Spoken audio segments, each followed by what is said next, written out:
Quizás yo no soy una entrevistada en el sentido ortodoxo del término muy común, en el sentido de que no adhiero de manera ortodoxa nuevamente a ninguna tendencia, a ninguna teoría, a ninguna metodología, y yo creo que eso ha sido como el principal aprendizaje, en el sentido de que yo creo que es la intuición, el sentido común, la sensibilidad, el saber escuchar, el tener la humildad de preguntar cuando no se entiende y el tener como la convicción de poder interpelar al otro, porque esa interpelación o ese cuestionamiento parte de un interés genuino por comprender, donde no hay un interés de ejercicio de poder, de manipulación, no, es de entender y de entender para contribuir de alguna manera. Y yo diría que ya di la respuesta, o sea que el aprendizaje ha sido desprenderse de dogmas, desprenderse de principios y más bien no decir que es que yo me despojo de todo conocimiento y yo trato de acercarme al otro, sea quien éste sea, como ser humano, antes que como profesional. No me refiero a eso. Me refiero que cuando yo digo me despojo, no es que yo voy con unos constructos teóricos por delante que guían mi acción, sino que a través de un largo proceso de aprendizaje, de experiencia, de desempeño profesional, de alguna forma, esos conceptos, esos principios ya están inmersos dentro de mí. O sea, yo soy eso y yo los he incorporado y yo los he asimilado de alguna manera, de modo que cuando yo me encuentro con alguien, y ese alguien me refiero un contexto de investigación, de intervención y de acción, ya soy yo la persona, yo la profesional, yo la docente, yo la investigadora, toda en una. O sea, yo soy una sola, yo no me escindo ni me fragmento. Y esto es bien importante decirlo, en cualquier contexto. O sea, en un contexto de clase, cuando mis estudiantes me preguntan en la primera clase, por ejemplo, de un curso de investigación cualitativa, o de investigación, acción participativa cualitativa, o de evaluación participativa, ¿de qué se trata eso, profe? Yo digo, se trata de la vida. O sea, y lo que nosotros aprendemos aquí, nosotros aplicamos en la familia, en la pareja, con los hijos, con los estudiantes, con los amigos. O sea, ¿de qué se trata? Se trata de ser mejores seres humanos en la medida que nosotros podemos. Esto yo lo he aprendido con la gente en las condiciones más precarias y ha habido otro aprendizaje. Desde la psicología comunitaria hay como una especie de tendencia a la idealización de estos sectores. Entonces es como que, como estos sectores han sido subestimados, descalificados, y se trata de un acercamiento desde el déficit, entonces es eso, es como que entonces uno trata de resarcir todas esas fallas en las que se han incurrido cierto tipo de profesionales con cierto tipo de tendencia, entonces enalteciendo todos los rasgos y todos los atributos y todo el conocimiento. Yo no estoy de acuerdo con eso tampoco, o sea, ni subestimación, ni enaltecimiento o reificación, ni de un lado ni del otro. Nadie tiene la verdad, nadie se la sabe todas y simplemente cada quien puede hablar desde donde sabe. Lo que ocurre es que en la medida en que nosotros nos encontramos con esos distintos saberes, tenemos la oportunidad de aprender con H de esas otras visiones.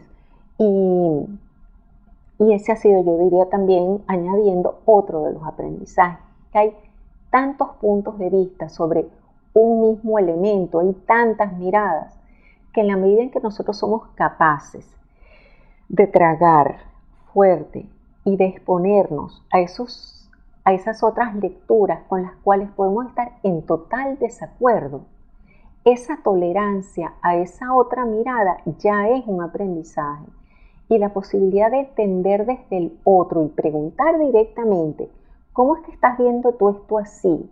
Si yo lo estoy viendo tan distinto y estamos ubicados en el mismo lugar, es un elemento de superación, de polarización, de conflicto, es una resolución a temas de tolerancia, de diversidad, de equidad y de toda esta cantidad de conflictos y de problemas sociales que actualmente a nosotros nos aquejan.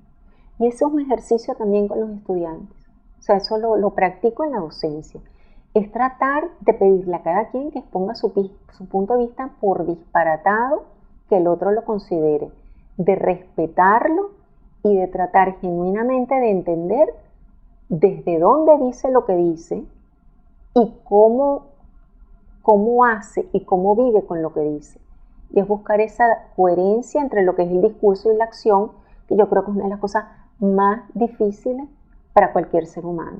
Y por eso esta estrategia metodológica que de alguna forma se ha tergiversado un poco y que ha sido tan potente, que es la investigación-acción participativa, tiene un enorme sentido y tiene un enorme potencial en todos los niveles y para todo tipo de personajes, no solamente para lo que se llaman, entre comillas, los sujetos de investigación, porque tiene que ver con el hecho de buscar la coherencia entre el decir y hacer, en el sentido de qué digo, qué hago con lo que digo y qué digo con lo que hago. Esto es una revolución desde el punto de vista paradigmático, ciertamente, porque implica manejarse dentro de la incertidumbre. No vamos con preceptos a priorísticos, sino que más bien las cuestiones se derivan a partir de los encuentros con las personas. Y voy a dar un ejemplo de una situación muy reciente en Venezuela, con las lluvias que causaron más de 120.000, 150.000, no se sabe la cifra exacta de damnificados. Con el tema de la polarización política se fueron creando albergues, o refugios, en distintos lugares. Fábricas que se expropiaron, colegios, instituciones de distinto tipo. El tema es que el gobierno militarizó estos refugios y la Universidad Central, a través de la Escuela e Instituto de Psicología, reactivó lo que es la red de apoyo psicológico para víctimas de desastre, que es una red que se había creado en 1999, también lamentablemente a raíz de otro desastre natural de mayores magnitudes que había ocurrido. Lo que sucedió es que varias instituciones del gobierno pidieron ayuda a la red, pero dentro de la red hay estudiantes que son o chavistas o opositores, y el reto es cómo trascender este tema de la polarización y realmente tratar de ubicarse en el rol de un profesional que busca mejorar las condiciones de las víctimas, en este caso las personas afectadas por las pérdidas de su vivienda y de todas sus pertenencias. Entonces, el dilema, que es un dilema ético, es un dilema moral, que se plantea, pero que nosotros tenemos que abrir justamente esa discusión para nuestra propia comprensión, es, y siguiendo también el principio de la problematización como un elemento clave para la reflexión y para la toma de decisiones en una serie de aspectos, a partir de esa toma de conciencia de las situaciones,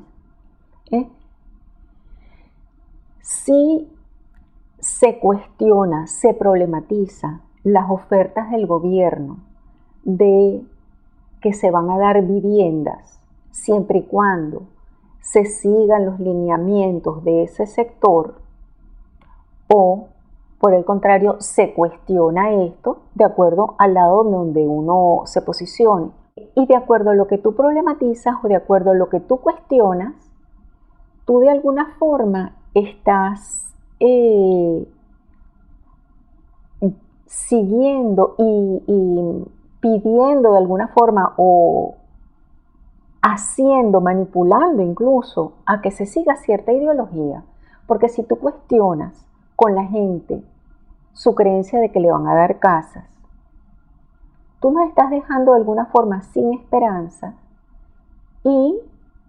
pero estás siguiendo ciertos principios de realidad. O sea, hay personas que llevan damnificadas, y no de estas últimas lluvias, sino que llevan damnificadas 3 años, 5 años, incluso 11 años. O sea, ¿sobre qué base tú no vas a cuestionar con esta gente que duden de las ofertas que les están dando de vivienda? Y por otra parte, si tú en efecto legitimas la palabra, los compromisos del gobierno de que sí le van a dar vivienda, ¿sobre qué base ética estás tú avalando algo que tiene que ver con tus propios principios ideológicos y más nada, pero que no tienen un principio, digamos, de realidad objetiva contundente, que no se ha traducido en hechos, en efecto de entrega de número de viviendas, ni muchísimo menos? Entonces, esto de verdad es como una discusión que hay que dar, porque el posicionamiento de uno en estas cuestiones es clave. Y si uno logra tener este debate, pero a profundidad, tratando de superar esa polarización que existe entre los profesionales, oficialistas y opositores, difícilmente nosotros lograremos como una postura y un apoyo coherente, que es lo que necesitan estas personas al margen de cualquier situación político-partidista. Y esto es uno de los retos que desde mi punto de vista enfrentamos los psicólogos en general, pero particularmente los psicólogos comunitarios, que somos los que estamos en el campo trabajando con este tipo de situaciones y con este tipo de población. El cambio de visión paradigmática a la que hice referencia se expresa en los cursos, por ejemplo, de metodología de investigación, o en los seminarios donde ya sea estudiantes de posgrado, donde profesores tienen que formular sus trabajos de ascenso, sus proyectos de investigación, etc. Y la idea es sacar el problema de una visión simple y llevarlo a lo que es su complejidad.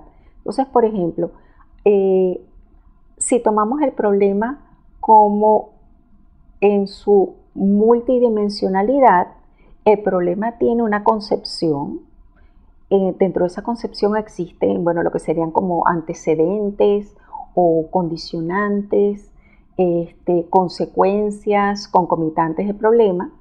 Entonces, es llevar el problema de paseo. Es llevar el problema de paseo por todas esas distintas esferas de lo que serían, por ejemplo, los contextos, los procesos, los actores en los cuales este problema se presenta o vinculados a este tipo de problemática.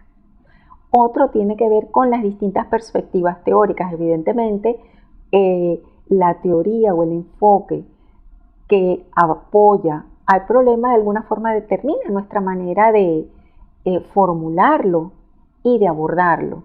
Y esto va apareado con lo que sería la aproximación metodológica, lógicamente. Entonces también tratamos de decir, desvinculémonos por un momento de esta perspectiva teórica. Si hiciésemos una aproximación cualitativa, ¿qué haríamos? Si hiciésemos una aproximación cuantitativa, ¿qué haríamos? Y a través de todo este paseo, que es un paseo bastante exhaustivo del problema, el investigador, el estudiante, se va realmente aproximando, pero ya desde una manera como mucho más vivencial, mucho más experiencial, antes que desde principios que son de alguna forma dogmáticos, porque es como que sustraen al problema lo que es incluso su carácter coloquial, su carácter elemental como tal, y se distancian de tal manera porque lo mitifican, al igual que la ciencia ha contribuido a mitificar toda esta serie de experiencias que son humanas. O sea, cualquier tipo de tema, de problema de investigación, por muy cienciadura que se trate, es susceptible de ser entendido y captado de una manera bastante sencilla. Y yo creo que justamente el dominio de un tema se evidencia cuando cualquier persona, independientemente de su profesión, puede captarlo como tal, porque termina siendo un tema humano, ya sea de la física, de la química, de la psicología, de la ciencia filosóficas, etcétera. Son temas humanos y en ese sentido nuestra posibilidad de entenderlos como tal a través de este paseo multidimensional, como lo llamé, es lo que permite también incluso un mejor abordaje y una mejor solución a los mismos.